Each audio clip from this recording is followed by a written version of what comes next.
Hey everybody, it's Dave here, and if we got a show for you. But first, the breaking news.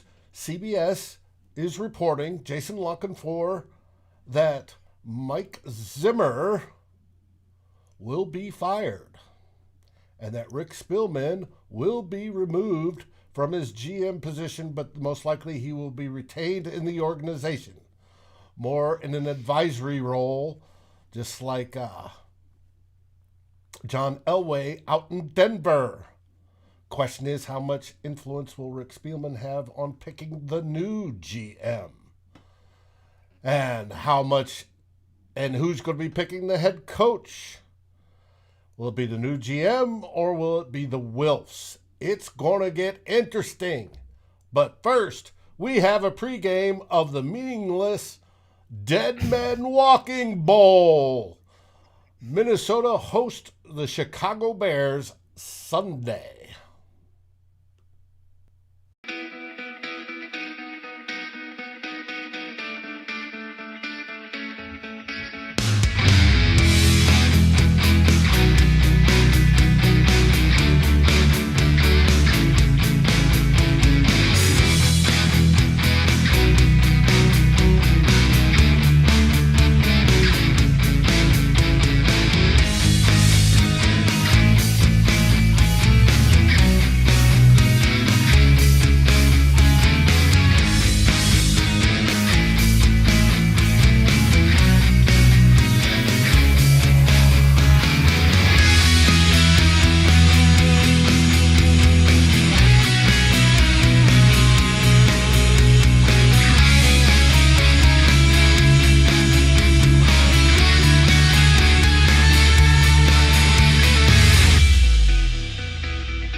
Everybody's Dave and my good friend over here, Darren Campbell. We are the two old bloggers. How are things up in the frozen north, Darren? Still frozen. Still frozen. Hey, I want to welcome everybody that's watching. I know that we have a few watching, and I know Steven's already posted his scold to everybody. From down under in the prison camp that is Australia. And there's Wayne. There's Drew. Hey. Steven, how's Novak Djokovic doing? And hey, Mitch, how you doing? And as I said in the intro, in case you missed it, CBS is reporting, Jason Lockenfor, that Mike Zimmer will be fired, and that Rick Spielman will be moved out of the GM position into an advisory role, most likely director of football ops, like John Elway out in Denver. It's going to be interesting coming up this next week. How quickly will the Wilfs move on getting a new GM? Will that GM have influence over hiring the head coach? Or will the Wilfs hire the head coach? All is unknown, except for the fact as soon as all this takes place, Minnesota becomes the number one destination for anybody in the NFL with ambition to take either of those two spots. So we do have to wait for coaches and certain personnel to be available once their team's eliminated from the playoffs, like I explained earlier in the week. But it will be a fascinating time.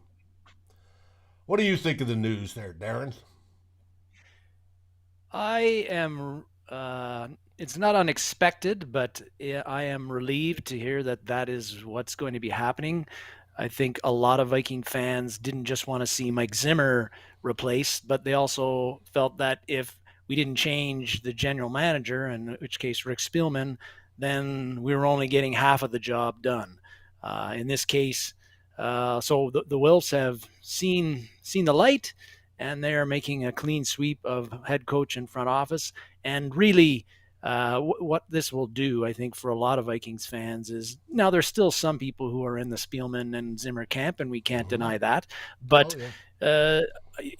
with the way things have gone the last 2 years, and even at some points, even with the 10-6 season in 2019, there were some very frustrating moments in that one as well. Not the least was the loss, the beatdown we took against San Francisco in that last playoff game. But there were just nothing was changing, nothing was improving.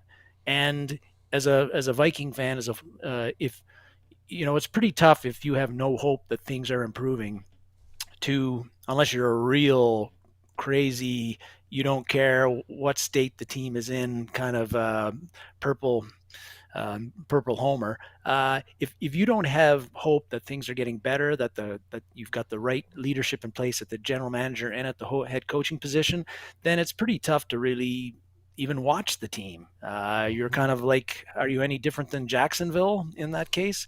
And what this really does is, I think, brings hope to the Vikings fan base, and I think it's going to put a lot of the players who are going to remain with the team on notice that the same old thing is not. There's changes happening, and it could also mean change in their job positions or in their job status, even if they stay in Minnesota. Like maybe you're not the starter anymore, maybe you're the backup, and that sort of thing. So it's going to create some enthusiasm, some energy, some hope for the fan base, but also hopefully for the team, which at times this year, the team overall, there was a very gloomy feeling about them much of the year. You couldn't really tell how enthusiastic, how juiced up they were. The play on the field showed that a lot of times. And also a new GM and a new head coach, as you were talking about, Dave, they may want to put their stamp on the quarterback position. And that is the third part of this triad. Yes. Triad that has to be dealt with as soon as possible. I agree. And Drew, you are 100% correct. 73-59-1 is not good enough. However, I thought there was 2 ties in there, but maybe just one. It is not. And by doing this, the Wilfs set a marker, set a bar of what needs to be beaten. And I like that fact. Now, One thing, Dave, I want to add, though, when you were talking about that, the Minnesota job, both general manager and head coach, would be you think would be the number one landing spot for most head coach and general manager candidates. The one thing I think that may not make it as attractive as we might think is the Vikings salary cap situation, which is pretty damn poor. Now, there's a lot of stuff, player movement that can go on, like getting rid of Anthony Barr, or if you extend Cousins or get rid of him, that could change a lot of the salary cap situation. But as of right now, I think the Vikings are scheduled to be $11 million to the bad over the cap, which doesn't give them a lot of all the free agents that leave. Yes, that's right. So generally, the Vikings, especially with thankfully Rob Brzezinski doesn't seem to be Brzezinski. going anywhere, and he always does a great job of manipulating the cap one way or the other to get the Vikings at least in a position where they can get some players. With him sticking around, I have hope that the Vikings salary cap situation will be measurably better in 3 months' time than it is right now. I think so too. And I wouldn't, if I was a candidate, I wouldn't look at the salary cap situation as a long term problem because if I was a candidate, one, why it's so attractive to come to Minnesota is you've got ownership that always backs up what the team wants to do. They have not failed to do that over their entire time of owning the team. So that's True. a good spot to be in. You also have ownership that has exhibited loyalty. Obviously, some of us think that was for too long, but they have done that. So that is something desirable. If you want to go to someplace new to work, you want to know that they'll stick by you for a long time. And they also expect that either both the GM and head coach expect minimum like 3 years to rebuild. So next year can be, all right, we'll deal with all the stuff we got to clean up and start the rebuild at the same time. And then we'll work on that building up for 2 or 3 years. And then you can basically evaluate us then how we did. So that and the fact that we've got the best stadium in the league, we have the best workout facility and training facility in the league. Our headquarters are awesome. It's a plum job. The only thing that sucks about Minnesota is the taxes, but that could be compensated for.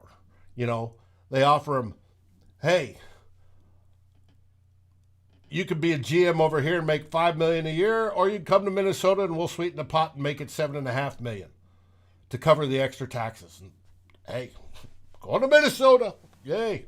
Yeah, the roster is also far from barren, despite right. the fact And we'll either end up with an 8 or 9 record or a 7-10 record this year. So especially on the offensive side, which is where football is going. You've got to have those offensive weapons. So it's going to be interesting. But let's head into the Dead Man Walking Bowl. The name I got from Ted Glover when we were talking on the phone. He was talking about how, both coaches look to be fired after this, probably both GMs, and it's the Dead Man Walking Bowl. So there it is. Let's go into looking at Minnesota versus Chicago. Okay, you can switch screens. There we go. All right. It's just being slow.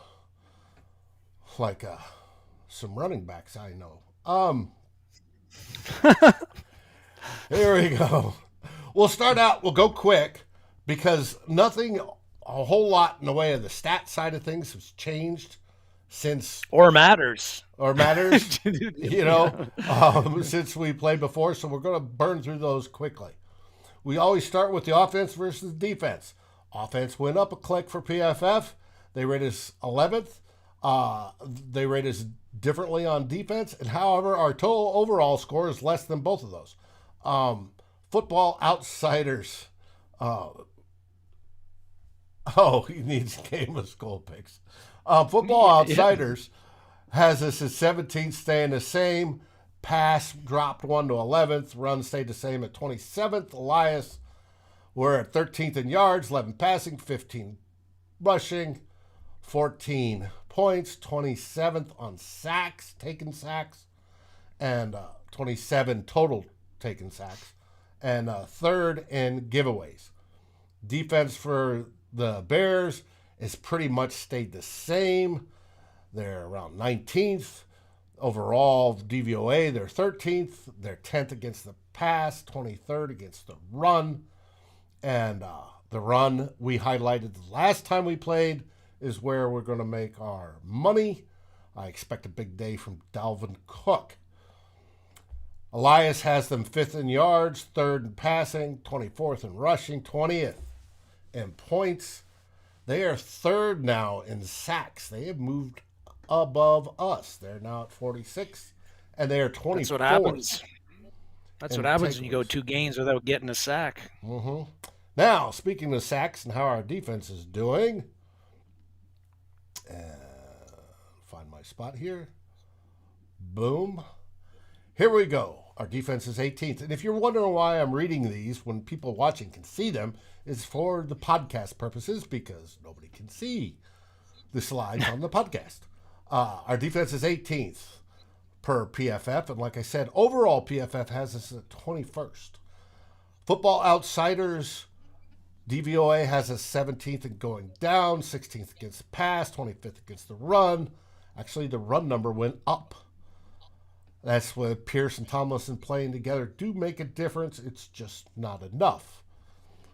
Elias, 31st in yards, 26th in passing, 27th in rushing, 25th in points. That's not good. It's been a bad defense. However, we're 6th in sacks with 44. We dropped out of that first place a few weeks ago. Haven't got anything going since. We are 13th in takeaways with 22. Bears offense is 19th overall per PFF. 25th for Football Outsiders. 27th in the pass, 22nd in the run. They stink. Basically, they are 28th in yards, 32nd passing, 11th rushing. They can rush the ball. 26 in points. They've given away 51 sacks. That's amazing. And they've given away the ball 27 times. All right. Nick, would you guys be okay if this was a minivan man? I don't know who Minivan man. Is he talking about Sean Mannion? Or are you talking about Kirk Cousins? Michael Pierce? And his Cousins, yeah. That's not a minivan. That's a full-blown, full-size van. Kirk. Nick, I'd be happy with that. Special teams. Vikings bumped up a little bit. We're 13th. And, however, Chicago is up now to 7th. This is the last time we have for Kene Nwangu to try to get that 3rd run back of the season. We've all hoped it happens maybe on Sunday. It's going to happen. All right, here we go with the injury report. As of this morning when I checked, Michael Pierce is doubtful. Not going to play. Yeah, I doubt it. There was in Zimmer's press conference, he repeated it's doubtful. You have Chris Boyd, Wyatt Davis, and Mackenzie Alexander are all questionable. I don't see Wyatt Davis even making the active roster, so why bother? Bear side, Akeem Hicks, which is the good news, is out. And Robert Quinn, questionable. Eddie Goldman, questionable. I hope both of those turn to outs. And then Duke Shelley, who I haven't a clue who is. Wang Chung has a hammy issue. Yes, he does. Hopefully, he wasn't on the report this morning other than that he's a go. So he looked fine against Green Bay. Mm-hmm. His first kickoff return was good. Now we get to the wonderful new slide for this year, the COVID IR list. All right, here you can see the Vikings, and this is as of this morning. I don't know if it's been updated since. Everybody that's on COVID. On the Vikings side, I have the bottom 4 in yellow. Cameron Bynum, Ezra Cleveland, Christian Darrisaw, and Eric Kendricks. Because of when they went on IR. They can be testing negative as of today and make the game. That's why they are in yellow. We won't find out till tomorrow, most likely, if they've cleared the protocols. They got to get 2 negative tests. On the other side, you have the Bears. Charles Snowden, linebacker, is a nobody. And unless he's talking to his mother, then I'm sure he's a nice guy. And Justin Fields. We all know they went on COVID just recently, a couple days ago. They will not be available to play.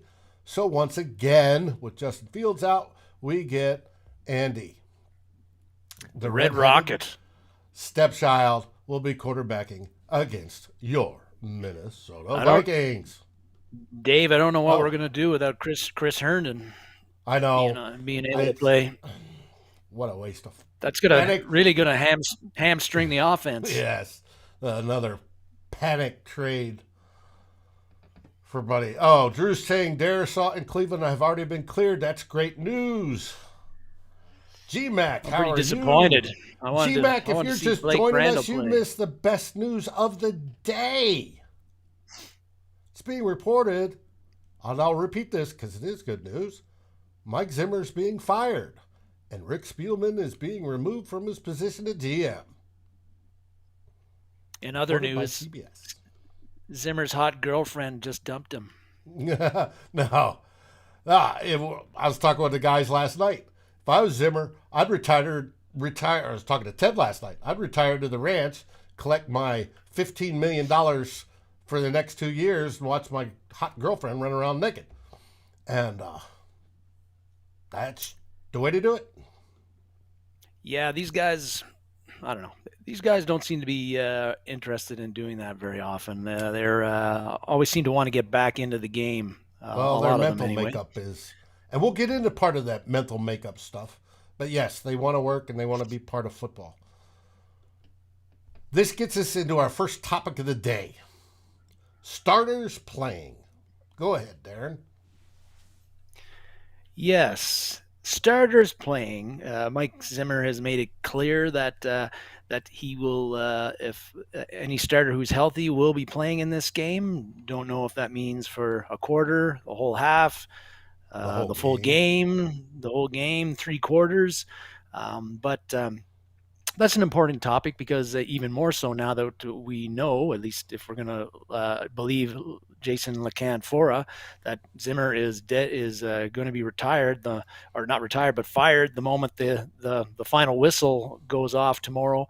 Then really doesn't seem like a great situation to have a guy who's a lame duck going to get fired to be making roster decisions on game day, particularly with a lot of valuable assets. But the things to consider here is that, okay, let's face it, NFL players are paid a lot of money to play if they're healthy. So that's one thing, and they probably want to play if they're healthy.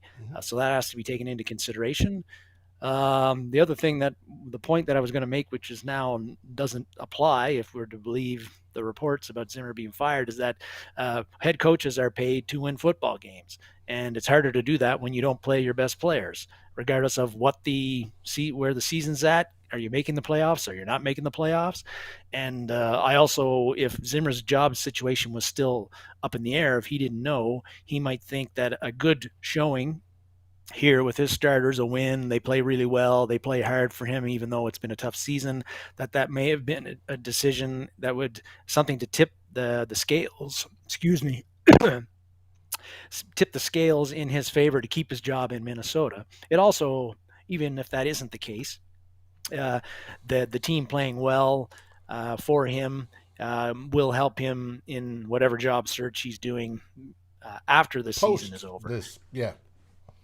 I guess the other thing is that fans, you and I, who go to games, pay a lot of money to see the best product out there on the field. And if you pay $1,000 for good seats to a Vikings game, you don't want to go out there and see that instead of Kirk Cousins at quarterback and Dalvin Cook at running back and Justin Jefferson at wide receiver, you've got Sean Mannion, Kenny Nwangwu, and Dede Westbrook running out there. Well, you've been ripped off badly. Imagine going to a rock concert. You're going to see Pink Floyd and Led Zeppelin. And instead, as soon as you get to the show, the announcer says, "Yeah, the high school marching band and this and we're going to do karaoke as well. Led Zeppelin and Pink Floyd are not showing up. That's kind of what it's like when you're going to watch a game to see the stars and you end up seeing third stringers or backups. So those things all, I guess, probably play a role in this. But as a fan, looking at next year um, for the 2022 Vikings and being concerned about how that team is going to do because this season is lost, it's really worrying for me to see that in a meaningless game, in a game that is not, it doesn't mean anything for anybody, that valuable assets like Justin Jefferson, like Dalvin Cook, like Harrison Smith, like Kirk Cousins could be playing and could be risking injury. Imagine if Justin Jefferson has like a catastrophic knee injury in tomorrow's game in like the second quarter, and you need him to be successful in 2022. I think he's going to be a huge part of your offense, no matter who is the head coach. And what if he ends up having such a serious knee injury that he doesn't play a game, like David Bakhtiari has not played this year for the Green Bay Packers? That would be huge for next year. And right now, next year is all I give a fuck about. It's all any Viking fans gives a fuck about.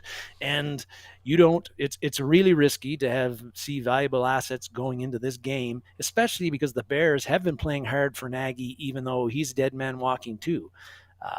So they're not going to be going out there saying "Ole" when the Vikings get the ball.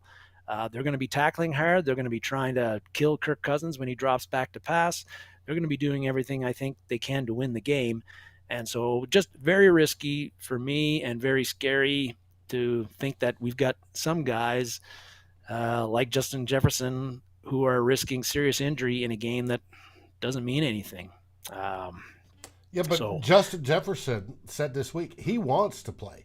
oh yes, He's yes, going after yep. records, and he wants to break those. And I prefaced this before when we talked about Zim looking for a job. The mental makeup of these players. I mean, they get up at the wee dark hours in the off season to go work out and do their stuff and get better and get better. And they've been competitors since they were probably 8 years old or earlier to try to always be the best. And they love going out there and experiencing, being the best. Now, however, like GMAC read my write-up, another name for this game is also the game of business decisions. All right, we've already seen the ones made by the Wilfs. Well, we're being reported made by the Wilfs. There's also the business decisions made by Mike Zimmer to play folks. There are business decisions made on the field of, do I make that hit or do I pull up? But generally, if you're playing 100%, you're less likely to get injured rather than if you're playing half-heartedly. So hopefully they play 100%, but we may see business decisions made by players tomorrow, and it will be interesting to see because I think that is a character tell to that said player if they do make those types of decisions, and we'll find out. Just cross your fingers, folks. Cross your fingers, folks, every time Justin Jefferson makes a sudden move out there. And let's hope when he catches the ball, he's going to the sidelines a lot. You wanted to talk about Kellen Mond. Kellen Mond, yes. Third-round draft pick, inactive for just about every game until a couple of weeks ago. And some people think that he is the future starting quarterback for the Minnesota Vikings. As we saw during the preseason, Kellen Mond has a long, long, long way to go to be an NFL quarterback and a capable starting quarterback. He didn't look very good in the preseason, and he got one series against Green Bay last week and almost threw a pick six, I think if still fans want to see Kellen Mond, they feel he could be the future, or some of them believe that he is the future. They want to find out if he looks like he has a chance to be the future. We have not found that out this year. the Vikings not playing him most of the time, or not activating him on game day and not having him as the backup quarterback and bringing Sean Mannion back indicates that they believe that he is certainly not ready to play this year. But again, this game is a game that doesn't mean anything. You've got Kirk Cousins, who's already racked up, had a great year, a valuable asset, doesn't really need to be in there. You don't even know if Cousins is in the team's future next season, uh, and he might be with another team next year. Which case, this seems like a perfect opportunity to play Kellen Mond and get some idea of, is he a guy who has potential to be a starter down the road? We don't know that right now. He didn't look like it in preseason, but even if it's only one game, the chance for Mon to work with most of the number one guys, at least for how long they're going to play, it would give you the next head coaching staff and general manager some idea of what his strengths are, whatever his weaknesses. What does he do well? What does he not do well? What does he have to work on? I know that the Vikings staff has seen him in practice every day for several months, but there's nothing like getting into a real game, and preseason is not real game. You're not working. You don't get to work with the main guys most of the time if you're a backup like Mond. You're not working against oftentimes the top players on the defense a lot of the times. This would be an opportunity for the Vikings to see him for an extended amount of time to do that, and it sounds like they're not going to do it unless they absolutely have to. I don't even know if when they take Cousins out of the game, they're probably going to put Mannion in, and I don't even know if Mond's going to be active tomorrow. But by not playing him, I think, you're giving as an organization, you're going to be left guessing next year whether Mond has the stuff. And what you could see in the Bears game could give the Vikings organization an idea. Hey, do we need to draft a quarterback early in the next draft? Hey, who do we need to target as a backup / starter next year? Because it looks like Mon needs more work than we thought. They could get data from this game to help them make those decisions, but it doesn't sound like they're going to do that. And I think that even if they were to play him in the second half for two quarters, I think that would be you get some useful data out of that, but it looks like they're not going to do it. It's going to be a full redshirt year for Mond, and he's going to go into next year. We're going to go into next year having no idea what his capabilities are and what they aren't. Well, seems like a missed opportunity to me. We will have a brand new staff that will have to evaluate him anyways. So, and why should the outgoing administration help the incoming administration, unless maybe Spielman says, hey, we need to do this because I'm going to be in the advisory role type deal. Yeah, I think there's things that ownership or even Spielman, if he's going to stick with the team, could direct the coaching staff to do. And maybe it's not realistic, but if the coaching staff didn't agree with that, they could say, well, Mike, I guess you're not coaching tomorrow. Keenan McCardle is going to be the head coach. That would be a very. They could do that. That'd be a lot of turmoil. Yeah. That'd be a lot of turmoil to have for the final season-ending game, and I can't remember when that's ever really happened. But it's an option, quite drastic one perhaps. But hey, I don't know what you've got to lose at this point in the year. Right. CY says trade Mond then. Now you're going to keep Mond. He's an asset on the team, and he's going to be evaluated in the offseason by whoever the new head coach and offensive coordinator and quarterbacks coach and all that. They're going to see who they have, who they can deal with, and who they can get they feel is better, if that's the case, and backups. I agree with that comment below that Mond has not had the best developmental situation this season with Clint Kubiak, who's as an offensive coordinator has left a lot to be desired, and it did. When you see the play calling and the way the offense has functioned in a lot of games this year, it does call into question what kind of coaching these guys are getting, including Mond, who needs a lot of coaching and a lot of good coaching, and maybe he's not getting it. Right, and there's been the expression he was stuck in a closet and told, we'll come get you when we need you, and that was it. Mm-hmm. This brings us to some of the free agents are about to be free agents that we have on the team. You specifically targeted Barr, Woods, and Peterson. Yeah, well, in a game like this, in the last game of every NFL team, the last game for every NFL team in a season, there's always a number of guys that you don't know if they've played their last game for your team or not. And for the Vikings, there are a lot of guys who probably we will not be seeing in a purple next year, and a lot of key guys.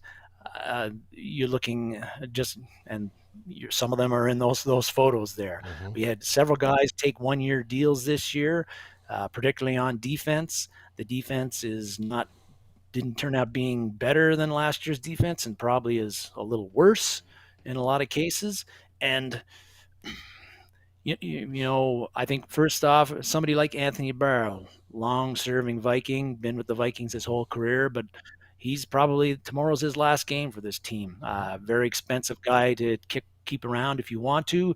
Not an impact guy who makes many impact plays, although he had three beautiful interceptions this year. But he's a guy who doesn't make, I feel, enough impact plays for the amount of money you have to pay for him. And he's got it hasn't been an issue the past 3 or 4 weeks, but he's had looks like he has a chronic knee condition. He's going to be 30 years old soon. Not a guy who would be in the long-term plans, I think, of the Vikings, especially when they got salary cap situations. So Anthony Barr is probably going to be playing his last game tomorrow as a Viking. Xavier Woods, I feel he's been a solid guy in the safety position last year or this year, but again, a 1-year deal. Vikings don't have a lot of cap space right now, and assuming that Hitman Smith is back, I feel that Cameron Bynum is going to be playing opposite him next year, and he's going to be a lot cheaper and a lot younger than Woods. And Woods is going to be looking for more than like a 1-year deal for some more money. With the amount he's played, the way he's played this year, I feel he will get it from somebody. It's just not going to be with the Vikings. So I think it's going to be goodbye Xavier Woods. And then Patrick Peterson. Here's a guy he expressed a few weeks ago that he loves Minnesota. He wants to come back. I don't know if that changes because if Mike Zimmer is not here. How much of that's tied to Mike Zimmer? He said he came here because of Zimmer in a lot of ways, and if Zimmer's not here, then maybe Minnesota isn't as a great a destination for him. The other thing being is that Peterson really hasn't been all that good this year. No interceptions. I would say he's been okay. Yeah. He's not bad. But you want better than fair. You want better than not bad from your starter. And again, 1-year deal. He may have played well enough that he can get a better offer and maybe a longer offer from somebody else in the NFL. And I don't think it's going to be with the Vikings. Although the Vikings do not have much depth at corner, they need to find guys to play opposite whoever is going to play next year. Right. Cameron Dancer will be there, but after that, Harrison. That's it. Out of all the corners, that's it. Harrison Hand is he going to be your starter next year opposite Dancer? Probably not. They're probably going to draft a guy early, but so they may decide to bring back Peterson. I would say between him and Mackenzie Alexander, Peterson's played better this year, but that's not saying a whole lot. Sheldon Richardson, there's a guy. I think he's played pretty well this year. I'd like to see him back, but he'll be 32. Again, he's played well enough, particularly out of position. He played defensive end most of the last several games. Second half of the really season, really when he's a defensive tackle. I wouldn't mind if they brought him back at a reasonable price to play opposite Daniil Hunter next year, assuming Hunter's back, and assuming the Vikings don't draft somebody early at edge rusher to go opposite Hunter. But I don't think Richardson will be back either. So there's a lot of guys, particularly on defense, that probably are playing their last game for the Vikings. It's going to be a very different looking defense next year. Hopefully it'll also play a lot different. And by different, I mean better different. And, but it's always, the end of the year is always, the last game of the season is always, I don't know, bittersweet for me and a lot of fans. When you see these guys that you've watched play for 16, now 17 games, and you like some of the things, some of them you'd like to see them stick around, but for financial reasons or because of their age or sometimes because they maybe didn't play as well as they need to play, they don't stick around with your team and end up playing for somebody else.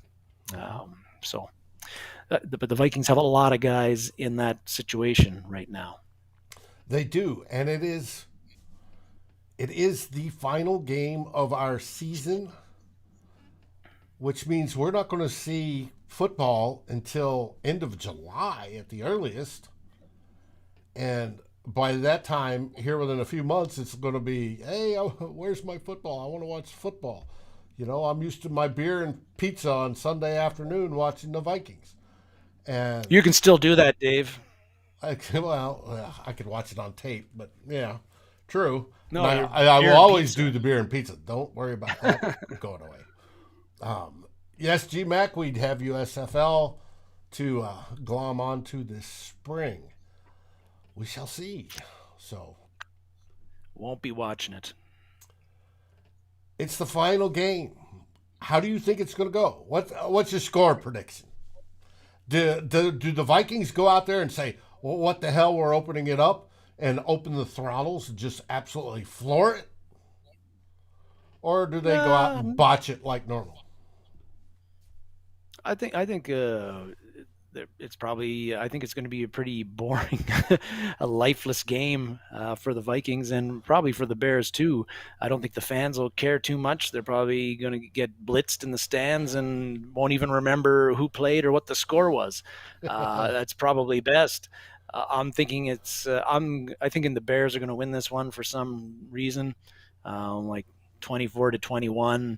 Cousins will be out of the game midway through the third quarter. Emmanuel will be in there slinging 4-yard passes when he needs to throw 10-yard passes, throw past the sticks. And yeah, that's what I got. Not I'll be watching, but I won't be very I don't know, invested Okay. in the game, if you know what I mean. I got you. I got you. It should be interesting. I'm seeing Wayne says 13-10 Bears. It could be a low scoring game. It could be literally Nah, Zim going out there and telling Spawn of Kubiak, open it up and let's go. Um, good question about any good coaches out there that can work on a dual threat quarterback. Well, I would assume so. Brian Dable is one guy who's turned Josh Allen into pretty much an NFL superstar and a dual threat running back. Even though Allen doesn't look like the typical. I don't know if he looks like the typical, but a 6'5" guy who weighs about Right. 230 pounds. You You don't. don't usually you expect someone to be a little bit more lithe and like rangy to be the runner, like a Lamar Jackson. Kellen Mond is definitely lithe and rangy. Doesn't quite have the Lamar Jackson speed or jukeness, but he's a guy that his legs are an asset. And when we saw him in preseason, the Vikings they tried to make him a traditional drop back quarterback, and I don't think that's really his strength, at Right. least not at this point. So yeah, new coaching staff like a Brian Dabo who's used to working with a mobile guy and likes mobile quarterbacks because there's always been the suggestion that Zimmer does not like mobile quarterbacks, hates them actually. I don't know if that's true, but it sure looks like that sometimes. But Arthur yeah, said here they're going to play out of their minds because it doesn't matter. They're the Vikings. I said earlier in the week, just you watch. This is the ultimate garbage time game. It means nothing. Expect Kirk Cousins to throw for over 400 yards, get at least 4 touchdowns, and it just to be an offensive fest because it means nothing. It's all about padding the stats and increasing the paycheck. And some guys will look at it that way. People are asking about Cousins. Cousins' decision will be made by whoever the new guys are at coach and GM. That's not going to happen until then, unless the Wilfs have already decided that they want him traded, and that's part of hiring those new guys.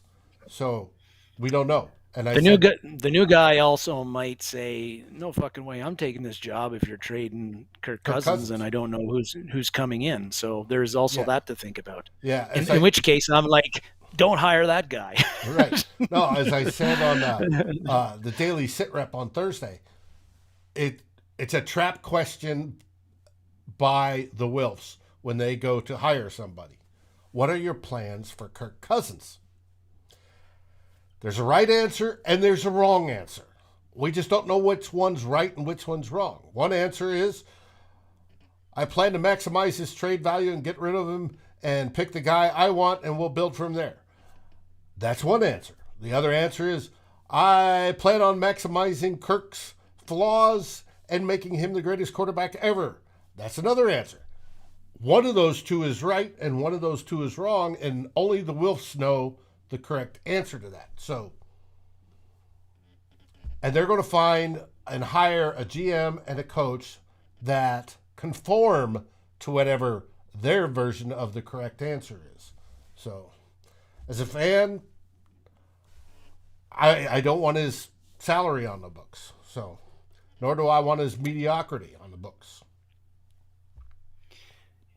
Well, I don't think don't want to get too. I think this is probably a question for next week or another show. But the whole Cousins thing, because that decision is going to be talked about.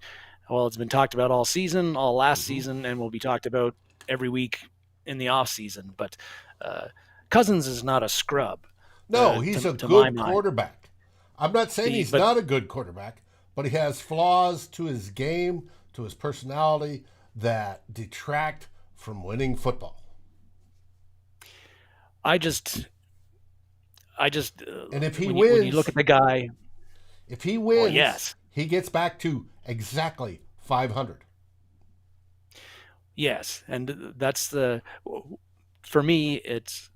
Is Cousins a great quarterback or not a great quarterback? Look at his stats, but look at his winning record. All I know is that, the Vikings, as you said, the Vikings record here, if they win tomorrow, I think they will be like 3 games over 500 during his 4 years here with 1 playoff appearance. Mm-hmm. If they lose, they'll be 2 games over 500 with 1 playoff appearance. It just hasn't worked out here for Cousins for whatever reason, whether he didn't have enough. The defense got old and regressed just as he got here. If he'd been here earlier, maybe it'd be a different story. I don't think fans care anymore about that. I think they see that Cousins is not the solution, is not going to be the solution, and his contract, if he's not going to be one of the top 3 in the league and he's paid as one of the top 3 in the league, then his contract is preventing you from improving the team in other areas to make up for the flaws. And so time to move on and try something different. Exactly. With that, everybody,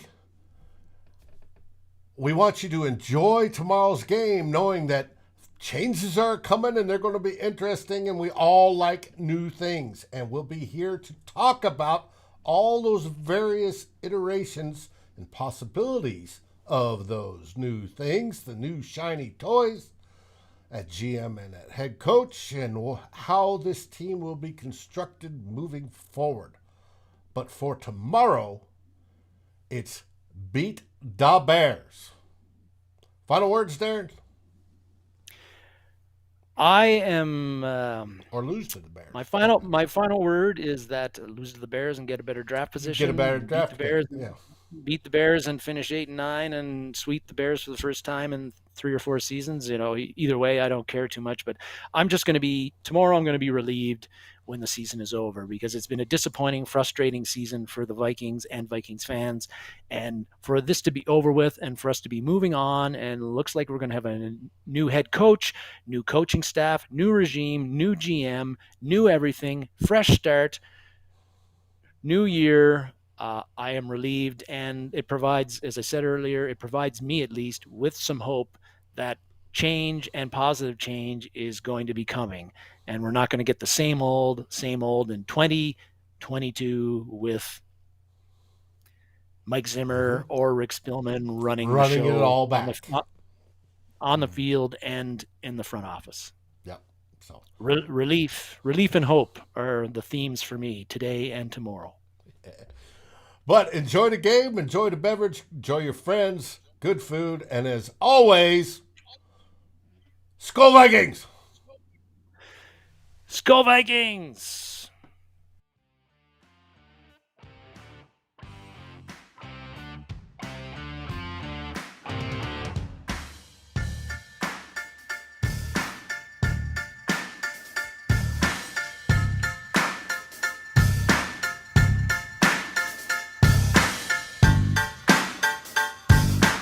Thank you for watching or listening. As always, if you like, subscribe, and ring the bell for notifications. And if you're listening to the podcast, please rate us on your favorite aggregator. Skol, everybody.